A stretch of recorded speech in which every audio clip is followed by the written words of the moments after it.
오늘은 창세기 37장 18절에서 24절까지 제목은 상처와 회복이라는 말씀으로 함께 은혜를 나누고자 합니다. 우리가 잘 아는 대로 야곱은 사랑하는 아내 라헬을 통해서 얻은 요셉을 어느 형제들보다도 더 사랑을 했습니다. 그래서 특별히 그에게 채색 옷을 해 입혔습니다. 이것을 본 그의 형들은 아버지의 그 편애적인 사랑 때문에 요셉을 미워하게 됩니다. 자, 이것은 어느 가정에서나 일어날 수 있는 평범한 형제들의 그 미움의 일들이라고 생각할 수가 있습니다. 하여튼 야곱의 가정에서는 일어난 그 가정사의 장본인은 결국 아버지가 되는 거고 희생의 제물은 요셉이라고 보게 되는 것입니다. 자, 이처럼 야곱의 가정에 형제들 간에 보이지 않는 그 미움 때문에 결국은 어떤 상황이 벌어졌는가를 창세기는 계속해서 우리에게 설명하고 있습니다. 결국 형들은 요셉을 미워했는데 요셉이 두 가지 꿈을 꾸고서 또 형제들에게 부모님에게 이야기를 합니다. 첫 번째 꿈은 들에 곡식단들이 많이 있는데 요셉의 곡식단이 우뚝 일어서고 형제들의 곡식단들이 둘러서서 그 곡식단에 절하는 꿈이었고, 두 번째 꿈은 태양과 달과 열한 별들이 요셉에게 절하는 꿈이었습니다.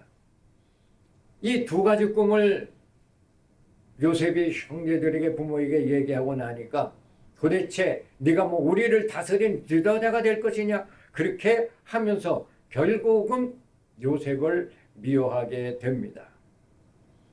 자, 이러한 과정을 통해서 결국 이제 요셉이 형들에 의해서 이스마엘 상인들에게 노예로 팔려가는 그러한 비극적인 일들이 나타나게 됩니다. 자, 그렇다면 오늘 우리는 이 야곱의 가정에서 일어난 가정사의 비극을 어떻게 우리는 해석하고 바라봐야 되겠느냐 하는 것입니다. 두 가지 관점이 있는데 하나는 인간적인 관점에서 보는 것입니다. 흔히 모든 가정에서 일어나는 부모님들이 자식을 편애하기 때문에 그 사랑을 받지 못한 자녀들이 그 사랑을 받는 형제를 미워하게 된다고 하는 사실입니다. 자, 여기서 우리가 깨달아야 될 것은 미움을 받는 그 사람도 상처를 받게 되겠지만 결국 편애적인 사랑을 갖는 형제들이 더 마음의 깊은 상처를 갖게 된다고 하는 사실을 우리는 흔히 깨닫고 알고도 있습니다.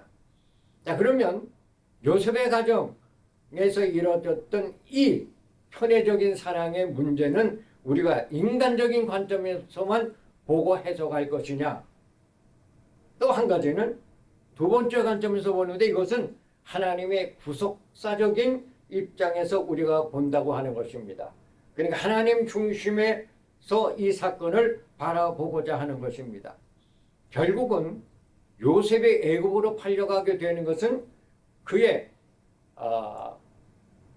아브람에 통해서 우리가 알 수가 있는데, 그 아브라함이 하나님께서 그와 더불어 언약을 맺을 때 하나님이 그에게 주신 말씀 가운데 보면은 내가 가정에서 키우고 있는 엘리에셀이 네 상속자가 아니라 내 몸에서 날 자가 상속자가 되리라 하면서 아브라함을 밖으로 데려오면서 하늘을 보이면서 자, 하늘으로 보라, 무뼈를 셀 수 있나 보라, 내 자손이 이와 같으리라 하면서 아브라함과 이제 언약을 맺습니다. 뭐 그때 언약을 맺을 때 3년 된 암소나 3년 된 암요소나 3년 된 수양 3뼈대기 집뼈대기를 새끼로 제물을 드려서 이제 하나님과 더불어 언약을 맺게 됐는데, 그때 하나님께서 아브라함에게 주신 말씀이 뭐냐 하면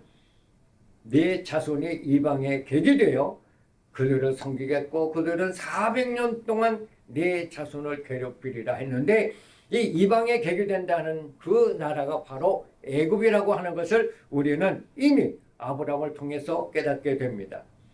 이런 것을 보면 결국 야곱의 가정에서 일어난 이 미움을 통한 마음의 상처의 비극적인 역사는 어떻게 보면 하나님의 섭리 계획 역사 가운데서 이루어진 구속사적인 관점에서 이 사건을 우리가 해석할 때 결국은 우리가 왜 요셉이 그렇게 힘들게 팔려가야 되느냐 하는 문제의 답을 얻을 수가 있게 된다고 하는 사실입니다. 자, 과연 요셉은 억울하게 형들에 의해서 애국으로 팔려가게 됩니다. 자, 과연 요셉이 애국으로 팔려갔을 때 그 마음의 상처가 어떤 상처로 그는 마음을 품고 갔을까? 성경은 우리에게 말씀하는 것 같지 않습니다. 그러나 요셉은 하여튼 그 마음의 상처를 가지고 애굽에 팔려간 것은 사실이라고 보겠습니다. 여러분, 우리가 가정생활을 할 때 보면 이러한 마음의 상처가 있게 되는데 그 마음의 상처가 무엇을 통해서 옵니까? 말을 통해서 올 때가 많다고 하는 것을 우리는 다시 한번 기억하게 됩니다. 자, 말을 통해서 받은 이 상처 어떻게 우리가 해결할 수 있습니까? 오늘날 이 세상은 상처투성입니다. 사방에서 사람들이 아파하고 슬퍼하고 애통하고 더 나아가서는 우울증까지 걸리는 그러한 어려운 시대에 사람들이 상처 때문에 정말 힘들어하는 그런 세상이라고 보겠습니다. 그러면 어떻게 우리가 이 마음의 상처를 회복할 수 있을까요?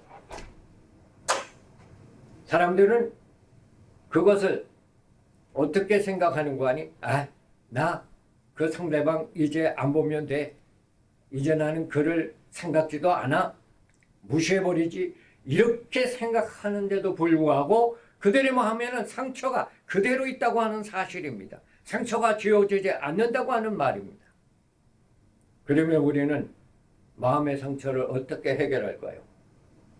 결국은 하나님 중심적 관점에서 바라볼 수밖에 없습니다. 바로 그것이 용서와 사랑입니다. 이 용서와 사랑으로 마음의 상처를 회복시킬 수 있다고 하는 사실입니다. 그런데 문제는 용서한다는 것이 그렇게 쉬운 게 아닙니다. 성경에는 원수를 사랑하라 그렇게 말합니다. 그런데 우리가 정말 원수를 사랑할 수 있을까요? 만에 하나 그렇게 하는 사람은 없잖아 있겠지만 대체적으로 우리 모두는 마음의 상처 받은 것에 대해서 용서하기가 그렇게 쉽지 않다고 하는 말입니다. 어떻게 보면 예수 믿는 우리들 마음속에 이것이 신앙적인 숙제가 아닌가 생각도 됩니다. 물론 우리는 말로 수없이 용서한다고 그럽니다. 그런데 마음으로는 용서가 안 되고 있다고 하는 사실입니다. 그럼 우리는 어떻게 신앙적으로 이 용서를 할 수 있을까? 결국 예수님의 십자가를 바라보는 것입니다. 히브리서 12장 1절 3절에 이렇게 말합니다. 이러므로 우리에게 구름 같은 둘러싼 허다한 증인들이 있으니 모든 무거운 것과 얽매게 쉬운 죄를 벗어버리고 인내로서 우리 앞에 당한 경주를 하며 믿음의 주여 또 온전케 하시는 이 예수를 바라보자. 그는 앞에 있는 기쁨하여 십자가를 참으사 부끄러움을 개우치 아니하시더니 하나님 보좌편에 앉으셨느니라. 너희가 피곤하여 낙심하지 않기 위하여 죄인들이 이같이 자기에게 거역한 일을 참으신 일을 생각하라. 자, 우리가 예수님을 생각하면 우리도 사람을 통해서 받은 그 상처를 우리가 이제 용서할 수 있으리라고 생각합니다. 예수님은 나의 죄를 지고 십자가에 죽으시고 나의 죄를 용서하시고 사랑하지 않으셨습니까? 그래서 히브리 기자는 예수님을 바라보라 그럽니다. 믿음의 주여 온전케 하신 예수를 바라보라. 그러므로 우리가 마음의 상처를 가졌지만 예수를 바라보는 그 순간 우리들 마음속의 마음의 상처가 온전히 회복되는 놀라운 치유의 역사가 있으리라고 믿는 것입니다. 그러므로 우리는 예수를 바라보십시다. 예수님의 십자가를 생각하십니다. 그럴 때 우리는 마음의 상처가 아물어지리라고 믿습니다. 예수님께서 그렇게 말합니다. 용서할 줄 모르는 사람들에게 마태복음 18장에서 이렇게 말합니다. 너희들은 7번뿐 아니라 7번을 70번까지 용서하라. 용서의 제한이 없다고 우리에게 설명하십니다. 용서하고 또 용서하고 또 나도 용서받고 또 용서를 받는 그러한 용서의 제한이 없는 그런 마음으로 우리가 용서의 삶을 배워야 하지 않을까 생각합니다. 그러면서 예수님은 이렇게 말합니다. 너희가 마음으로부터 형제를 용서하지 아니하면 나의 하늘 아버지께서도 너희를 불쌍히 여김을 받지 못하도록 하겠다. 여러분, 마음에 상처를 준 사람 어떻게 하겠습니까? 평생을 미움으로 원수로 생각하고 나가는 것이 정당한 우리의 신앙일까요? 물론 힘들고 어렵습니다. 그러나 그리스도인들은 이것을 예수 그리스도를 바라보며 예수가 나의 죄를 용서해 주신 것을 다시 한번 마음에 새기면서 우리는 형제를 용서하는 그 마음으로 그 신앙으로 그 길을 향해 오늘도 내일도 걸어가야 하겠습니다. 더 나아가서 우리가 형제를 용서할 수 있는 마음은 어떤 것일까요? 로마서 12장 19절 21절의 말씀을 통해 생각합니다. 내 사랑하는 자들아 너희가 친히 원수를 갚지 말고 하나님의 진노하심을 맡기라. 기록되었으되 원수 갚는 것이 내게 있으니 내가 갚으리라. 주께서 말씀하시니라. 내 원수가 줄이거든 먹이고 목마르거든 마시게 하라. 그리함으로 내 숯불을 그 머리에 쌓아 놓으라. 악에게 짐지 말고 손으로 악을 이기라. 그렇습니다. 원수 갚는 것은 우리의 몫이 아닙니다. 그렇기 때문에 우리는 용서할 수밖에 없는 것입니다. 하나님께서 모든 것 해결해 주십니다. 그러면서 적극적으로 뭐라 그래요? 원수를 향해서 내가 숯불을 머리에 쌓아 놓으라. 그게 뭡니까?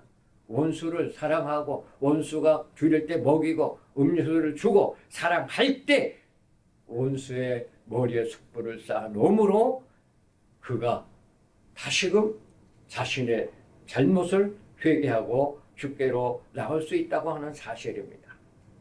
자, 이제 야곱의 가정사에 일어난 이 불미스러운 미움의 상처의 역사는 결국 요셉을 애굽으로 팔게 하시고 요셉이 애굽으로 가서 요셉은 그 어려운 고난의 역사를 다 극복하고 결국 하나님이 함께하고 하나님의 은혜 가운데 그는 애굽에서 총리가 되는 놀라운 역사가 있습니다. 결국 그는 회복되는 역사가 있습니다.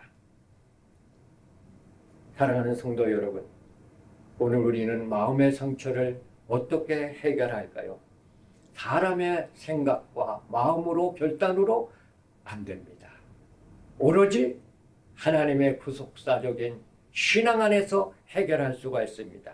그 신앙 안에서 반드시 예수 그리스도의 십자가를 바라보시고 우리를 온전케 하시고 믿음의 주신 예수를 바라보므로 해결하는 놀라운 은총이 우리 모든 마음속에 있어서 어떤 상처 가운데 있는다 할지라도 그 상처가 결국은 예수 안에서 영광의 상처로 변해서 우리가 끝까지 남을 용서하고 사랑하고 나가는 참된 신앙의 발걸음 발자취가 될 수 있기를 간절히 믿습니다.